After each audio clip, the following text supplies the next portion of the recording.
Bismillahirrahmanirrahim. Assalamualaikum warahmatullahi wabarakatuh. Perkenalkan, nama saya Diah Ayu Anggraini dari kelas 3 PAIB, NIM 2017402081. Di sini saya akan sedikit menyampaikan materi tentang konsep manajemen keuangan pendidikan. Yang pertama, pengertian manajemen keuangan pendidikan. Manajemen keuangan pendidikan atau disebut juga dengan pembiayaan pendidikan adalah sejumlah kegiatan yang berhubungan dengan penggandaan keuangan, pemanfaatan keuangan, hingga pertanggungjawaban keuangan dengan harapan tercapainya tujuan pendidikan secara efektif dan efisien. Menurut Nanang Fatah, pembiayaan pendidikan adalah sejumlah uang yang dihasilkan dan dimanfaatkan untuk membiayai kebutuhan pendidikan seperti gaji guru, penggandaan sarana dan prasarana, peningkatan profesionalitas guru, kegiatan ekstrakurikuler, kegiatan supervisi pendidikan, dan lain-lain. Senada dengan Sulistioni, David Wijaya menyebutkan, manajemen keuangan sekolah adalah serangkaian kegiatan yang mengatur keuangan sekolah, mulai dari perencanaan, pembukuan, pembelanjaan, pengawasan, dan penanggung-jawaban uang sekolah. Menurut Bafdal, dalam Agustinus Hermino, manajemen keuangan memiliki fungsi sebagai berikut. Yang pertama, perencanaan anggaran tahunan. Yang kedua, penggandaan anggaran. Yang ketiga, pendistribusian anggaran. Yang keempat, pelaksanaan anggaran. Yang kelima, pembukuan keuangan. Dan yang terakhir, pengawasan dan penanggung-jawaban keuangan. Fungsi manajemen keuangan pendidikan memiliki makna yang lebih luas, yakni kepentingan sesuai dengan perannya masing-masing, seperti kepala sekolah, guru dan karyawan sekolah, kreditur, orang tua siswa, pemasok, pemerintah, dan masyarakat. Selanjutnya, ruang lingkup manajemen keuangan pendidikan. Menurut Widayanto dan kawan-kawan, ruang lingkup manajemen keuangan pendidikan terdiri dari 4 aspek, yaitu penyusunan atau perencanaan anggaran, pembukuan, pemeriksaan, dan pertanggungjawaban. Yang pertama, perencanaan anggaran adalah kegiatan yang mengidentifikasikan tujuan, menentukan prioritas, menjabarkan tujuan dalam menampilkan operasional yang dapat diukur, menganalisis alternatif pencapaian tujuan dengan menganalisis cost effectiveness, membuat rekomendasi alternatif pendekatan untuk mencapai sasaran.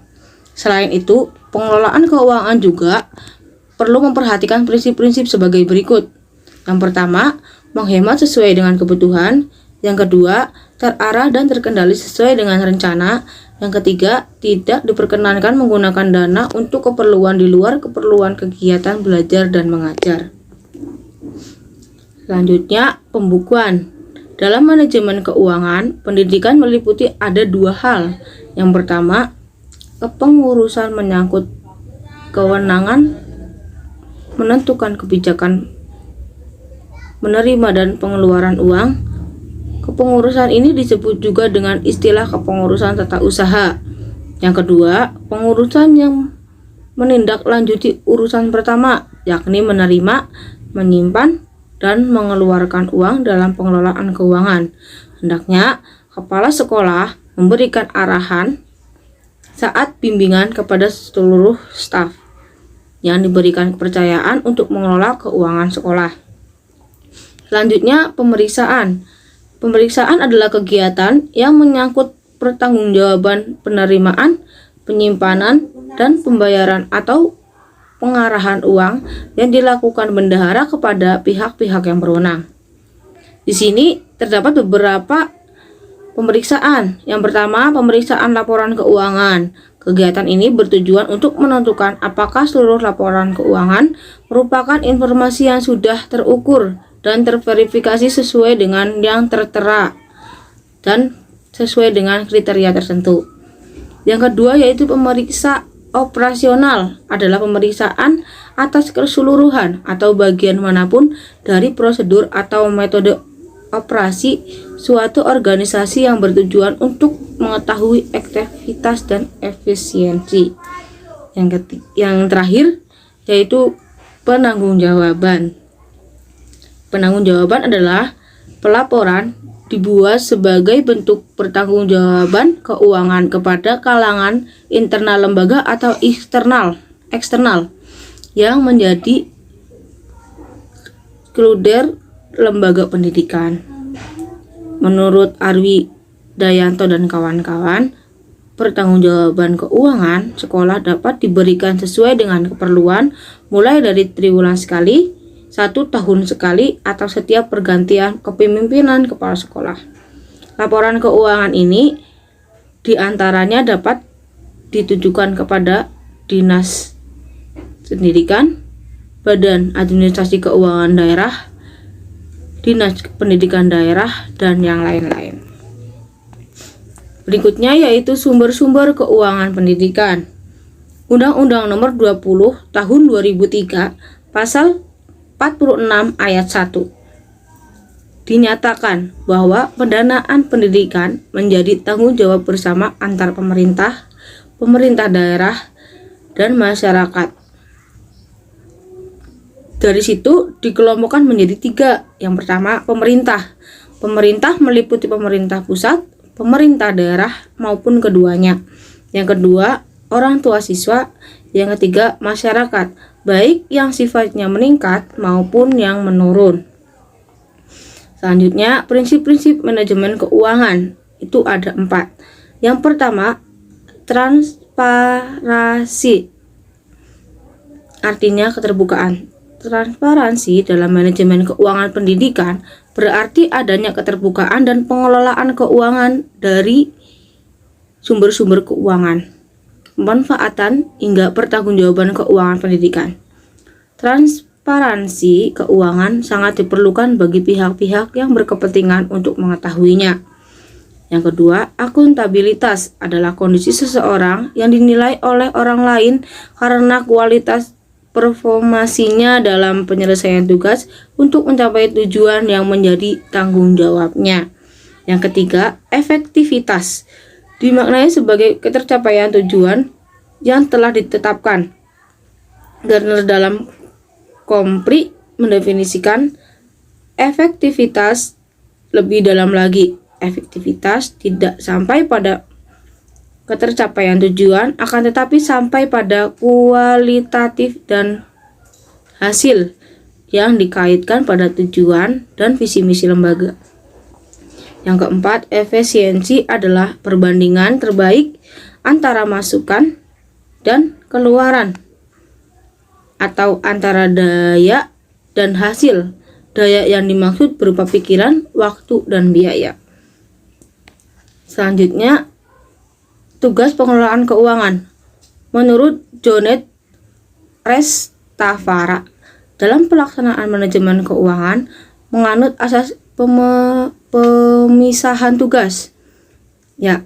Menganut pemisahan tugas, yakni ada otorisator, ordonator, dan bendaharawan. Otorisator adalah pejabat yang diberi wewenang untuk mengambil yang melibatkan penerimaan dan pengeluaran anggaran. Ordonator adalah pejabat yang berwenang melakukan pengujian dan memerintahkan pembayaran atas segala tindakan yang dilakukan berdasarkan otorisasi yang telah ditetapkan. Sedangkan bendaharawan adalah pejabat yang berwenang melakukan penerimaan, penyimpanan, pengeluaran uang, serta memiliki kewajiban untuk melakukan perhitungan dan pertanggungjawaban. Yang selanjutnya yaitu proses pengelolaan keuangan. Juga ada 4. Yang pertama, perencanaan anggaran. Penganggaran terhadap sarana dan prasarana pembelajaran serta hal lain-lain yang berhubungan dengan keberlangsungan proses belajar dan mengajar merupakan yang penting untuk dilakukan untuk mencapai tujuan penganggaran pendidikan. Selanjutnya, strategi mencari sumber dana sekolah untuk mendukung berlangsungnya kegiatan pendidikan di sekolah. Kepala sekolah dituntut untuk mampu menggali sumber-sumber pembiayaan. Dengan pendanaan yang ada, kepala sekolah bersama-sama dengan stakeholder mampu melakukan prediksi untuk menentukan target dan tujuan yang akan dicapai. Penggunaan keuangan sekolah, dana yang berhasil dikumpulkan selanjutnya dibukukan dan diagendakan. Untuk selanjutnya dipergunakan untuk menunjang keberlangsungan kegiatan dan pembelajaran sekolah. Selanjutnya, pengawasan dan evaluasi anggaran.